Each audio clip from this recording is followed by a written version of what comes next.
লুটেরাদেরকে আবারও একীভূত হওয়া ব্যাংকগুলো মালিকানা ফিরিয়ে দেওয়ার একটা আইন সরকার বাস্তবায়ন করেছে। আপনারা জানেন যে সব ব্যাংক লুটেরেরা বাংলাদেশ থেকে হাজার হাজার কোটি টাকা তারা পাচার করেছে, তাদের কাছে একীভূত হওয়া ব্যাংকগুলোকে ফিরিয়ে দেওয়ার জন্য মাত্র 7.5% অর্থ তারা যদি ব্যাংক দিতে পারেন তাহলে তাদেরকে ব্যাংকগুলোর মালিকানা দেওয়া হবে, এমন করে বাংলাদেশে ব্যাংক রেজুলেশন আইনটা পাশ করা হয়েছে। এটা অত্যন্ত দুর্ভাগ্যজনক।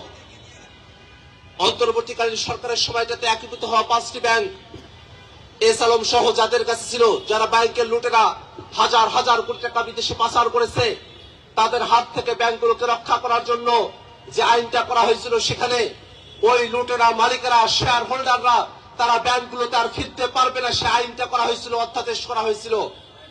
কিন্তু দুর্ভাগ্যের বিষয়, যখন এই আইনটা সংসদে নিয়ে আসা হলো, সেখানে পরিবর্তন নিয়ে আসা হলো যে ওই সব লুটেরেরা যারা ব্যাংকের মালিক ছিল তারা মাত্র 7.5% টাকা ব্যাংক প্রদান করে ফিরিয়ে দিয়ে তারা আবার ব্যাংকের মালিকানা তারা বুঝে পাবে।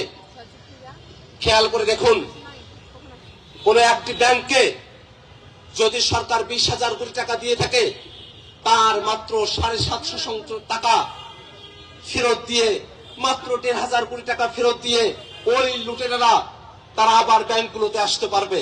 অর্থাৎ যেই ব্যক্তিরা ব্যাংক থেকে হাজার হাজার কোটি টাকা লুটপাট করে নিয়ে গেছে, তাদের জন্য 1,500 কোটি টাকা অর্থাৎ 20,000 কোটি টাকার এত অল্প একটু অংশ জোগাড় করা তাদের জন্য অসম্ভব কোনো বিষয় নয়। তারা আরো খুশিতে মাত্র 7.5% টাকা ব্যাংক দিয়ে হাজার হাজার কোটি টাকা যে তারা লুটপাট করলো তার তারা বৈধতা পাবে, আবার তারা লুটপাট করবে, বাংলাদেশের ব্যাংক খাতগুলোকে ধ্বংস করা হবে, অর্থনীতিকে ধ্বংস করা হবে। তার মধ্য দিয়ে এদেশের শ্রমিকেরা, মেহনতি মানুষেরা, তাদের মজুরিকে বাধাগ্রস্ত করা হবে, তাদের জীবনমানকে কমিয়ে নিয়ে আসা হবে, বাংলাদেশকে অর্থনীতিকে একটা খাদের কিনারায় নিয়ে গিয়ে দাঁড় করানো হবে। এমন ধরনের আইন সংসদে পাশ করানো হয়েছে। আমরা যখন দেখি হাজার হাজার কোটি টাকা লুটপাট করা হয়, সেখানে শ্রমিকের স্বার্থ থাকে না।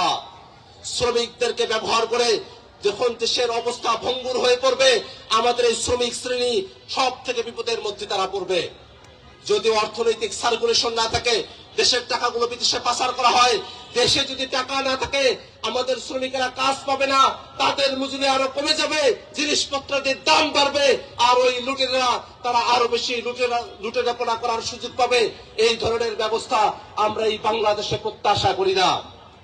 আমরা বিরোধী দলের পক্ষ থেকে এই যে লুটেরাদের কাছে ব্যাংক ফিরিয়ে দেওয়ার আইন করা হলো তার বিরোধিতা করেছি, কিন্তু আমাদের কথা তারা শোনে নাই। আমরা দূর থেকে দেখলে মনে হয় সংসদে যে আইনগুলো পাশ করা হলো সেটার সাথে শ্রমিকদের কোনো সম্পর্ক নাই। কিন্তু যদি লুটেরাদের কাছে আবারও ব্যাংকগুলো চলে যায়, তারা দেশের অর্থগুলো বিদেশে পাচার করে, সব থেকে বেশি ক্ষতির মুখে পড়বে আমাদের শ্রমিক ভাইয়েরা। কারণ তাদের মজুরি কমে আসবে, কর্মসংস্থান কমে আসবে, তাদের পরিবারগুলো আবার পথে বসবে, আমাদের মধ্যবিত্ত শ্রেণী যারা আছে তারাও পথে বসবে। আমরা একটা খাদের কিনারায় দাঁড়িয়ে আছি, সেই সময়টাতে এই লুটেরাদের কাছে ব্যাংক ফিরিয়ে দেওয়ার সিদ্ধান্তে আমরা আজকে প্রতিবাদ জানাই। আমরা সরকারের কাছে আহ্বান জানাবো, অতি দ্রুত ব্যাংক রেজুলেশন আইন, লুটেরাদের কাছে ব্যাংক ফিরিয়ে দেওয়ার যে আইন, সেটাকে সংসদে নিয়ে এসে পরিবর্তন করতে হবে। লুটেরাদের কাছে ব্যাংকের মালিকানা ফিরিয়ে দেওয়ার কোনো সুযোগ রাখা যাবে না।